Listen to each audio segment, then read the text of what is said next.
Upaya hukum kasasi ini masih menjadi bagian dari upaya hukum biasa dalam sistem peradilan perdata yang kita punyai atau yang berlaku di negara kita. Di mana upaya hukum biasa tersebut terbagi dua, yaitu banding dan kasasi. Tadi sudah saya jelaskan tentang batas waktu pengajuan upaya banding. Sekarang saya akan jelaskan, sampaikan kepada saudara-saudara sekalian tentang batas waktu pengajuan upaya hukum.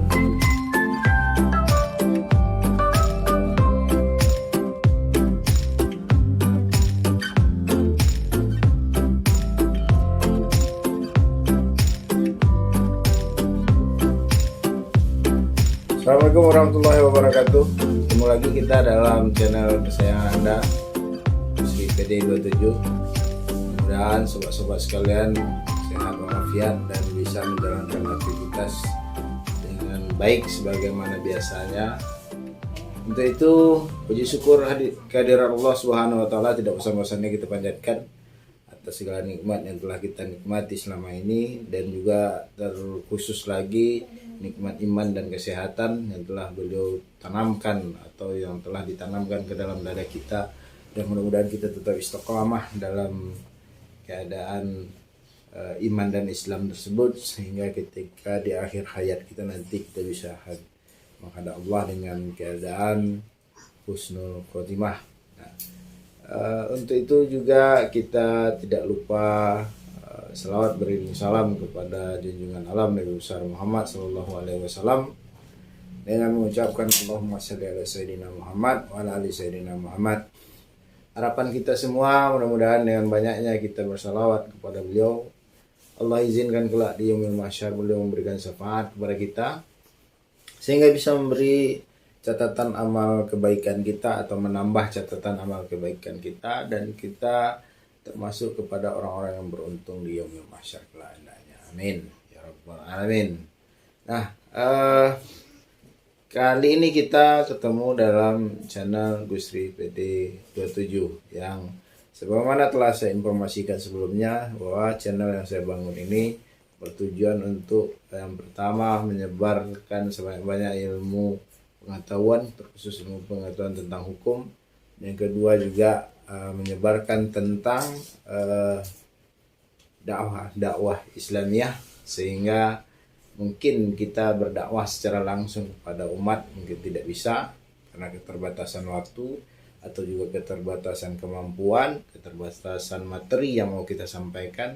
Untuk itu mungkin kita bisa menggunakan metode lain dengan cara yang seperti yang saya lakukan. Saya mengambil beberapa ceramah ustadz yang kompatibel, setelah itu saya masukkan ke editing, setelah diedit saya share kepada saudara-saudara atau sobat-sobat sekalian. Mudah-mudahan apa yang kita lakukan selama ini atau apa yang saya lakukan selama ini ada manfaat untuk sisi-sisi kehidupan kita sebagai umat manusia, dan juga ada manfaat untuk sisi-sisi kehidupan kita di yaumil mahsyar kelak.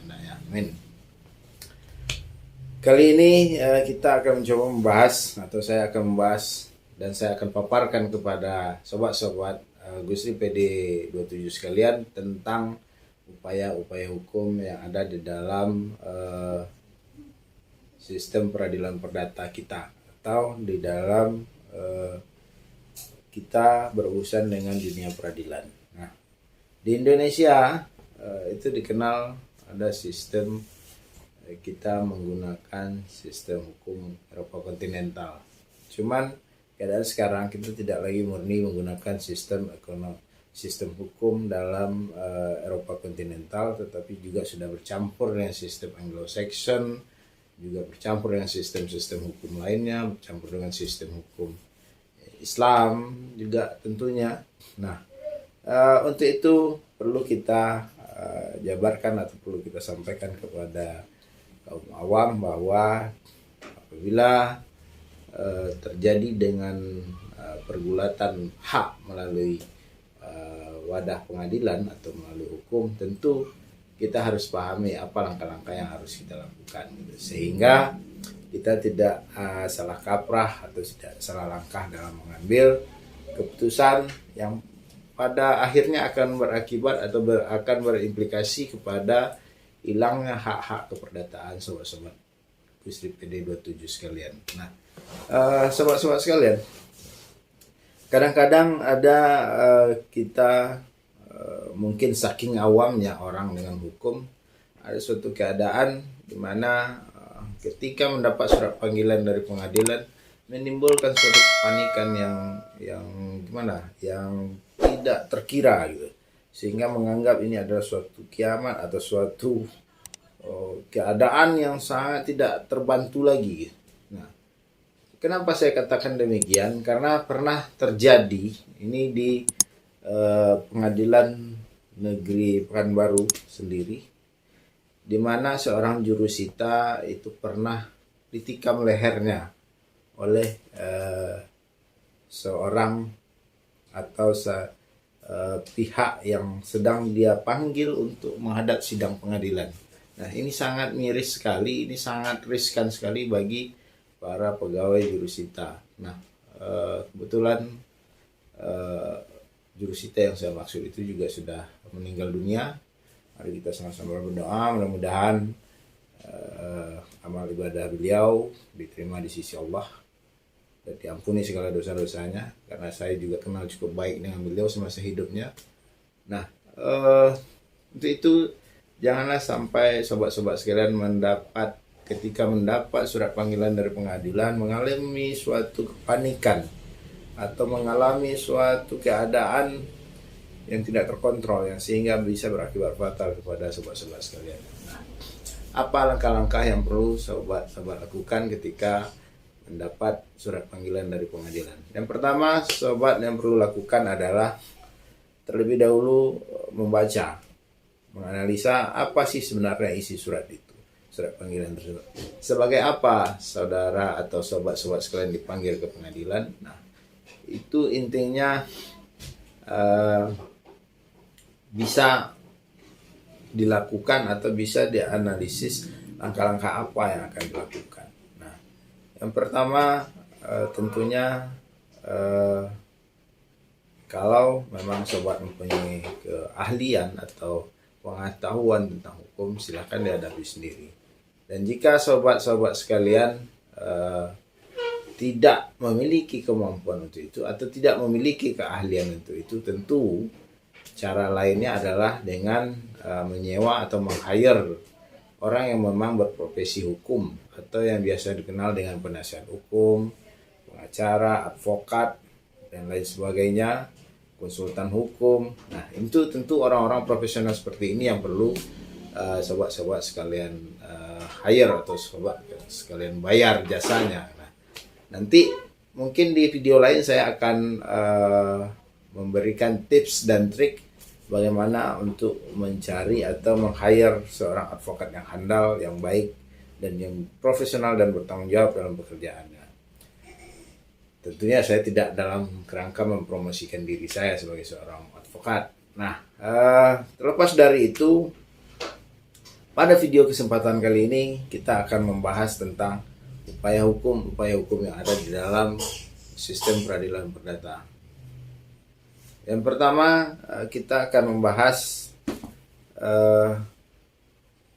apa upaya hukum ketika putusan sudah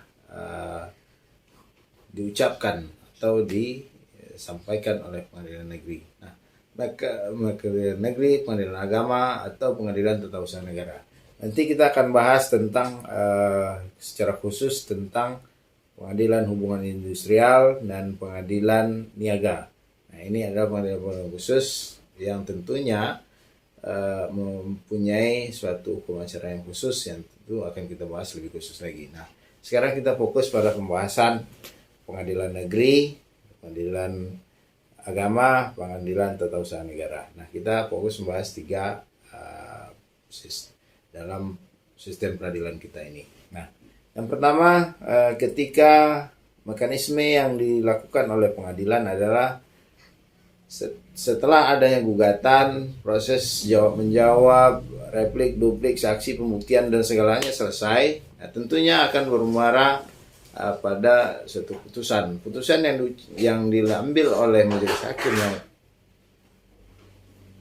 putusan yang diambil oleh majelis hakim yang memeriksa dan mengadili perkara tentunya akan berimplikasi pada salah satu pihak yang berperkara tersebut. Nah, apakah gugatan dikabulkan atau ditolak, atau apakah eksepsi atau jawaban dari tergugatnya diterima sehingga mengakibatkan gugatan ditolak, atau sebaliknya gugatan dikabulkan artinya seksi jawaban yang diajukan oleh tergugat ditolak atau dikesampingkan bisa juga ya. Nah, ketika putusan itu diucapkan, ada dua mekanisme yang ditempuh dalam penentuan batas waktu untuk mengajukan upaya hukum. Yang pertama, jika penggugat dan tergugat hadir, maka kepada masing-masing pihak diberikan waktu lebih kurang selama 14 hari. Nah, untuk melakukan upaya hukum terhadap putusan yang sedang atau yang telah diucapkan oleh majelis hakim dalam suatu pengadilan tersebut.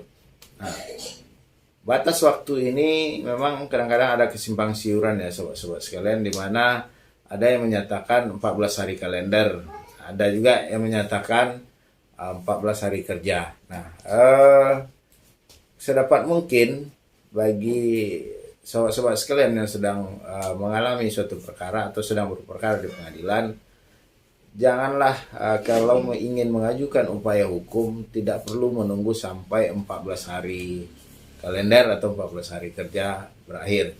Cukup mungkin dalam hitungan waktu ke-10 atau ke-12 kalender silakan diajukan upaya hukumnya. Ini untuk meminimalisir agar hak-hak dari sobat-sobat sekalian tidak tereliminir dengan adanya lewat waktu dalam pengajuan upaya hukum.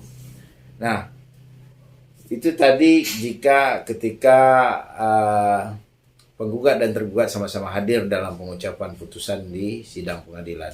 Nah, bagaimana kalau seandainya salah satu pihak tidak hadir?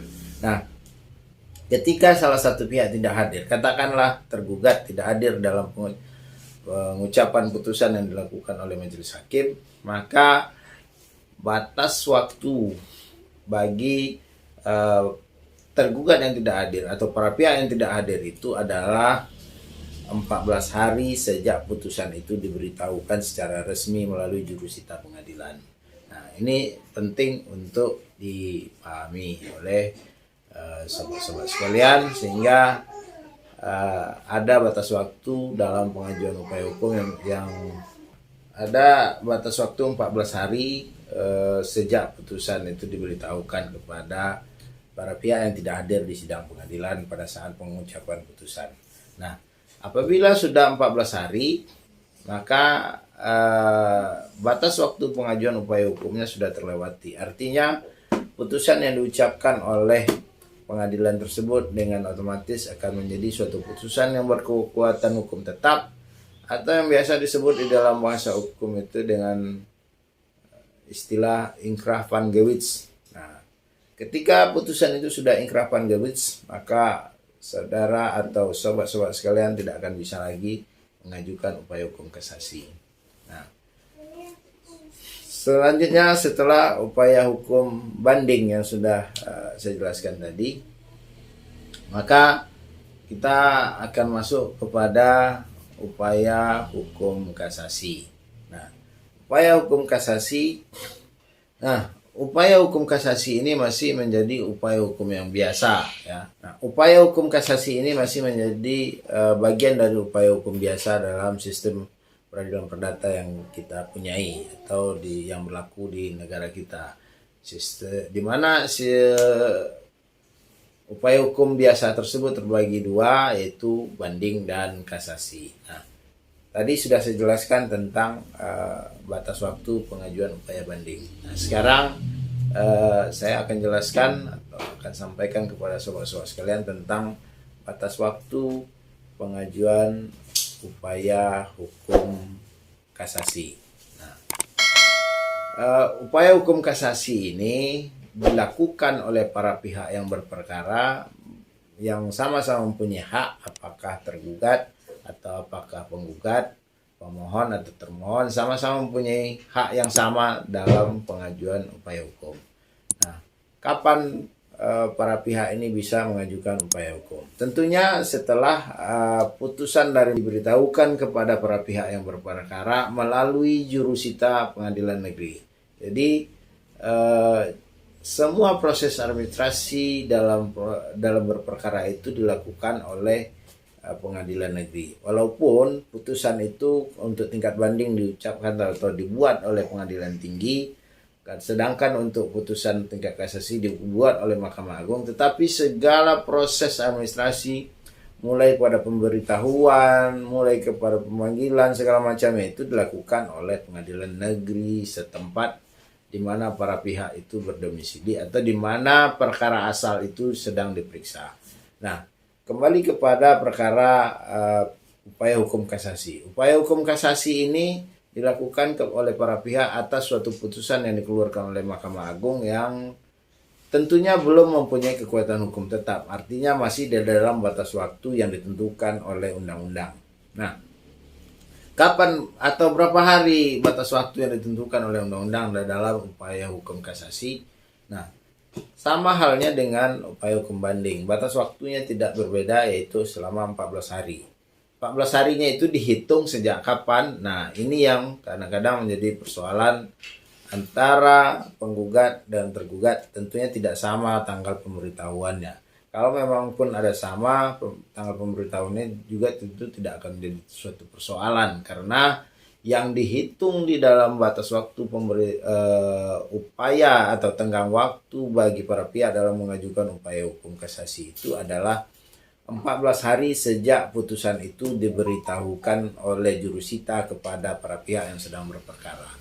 Nah, artinya apa? Ketika sudah melewati batas waktu 14 hari sejak pemberitahuan dilakukan secara resmi dalam relas panggilan atau relas pemberitahuan yang dilakukan oleh jurusita pengadilan, maka otomatis putusan yang dikeluarkan oleh Mahkamah Agung tersebut menjadi atau putusan yang dikeluarkan oleh pengadilan tinggi tersebut maka menjadi berkekuatan hukum tetap. Artinya tidak lagi bisa diajukan upaya hukum kasasi. Nah,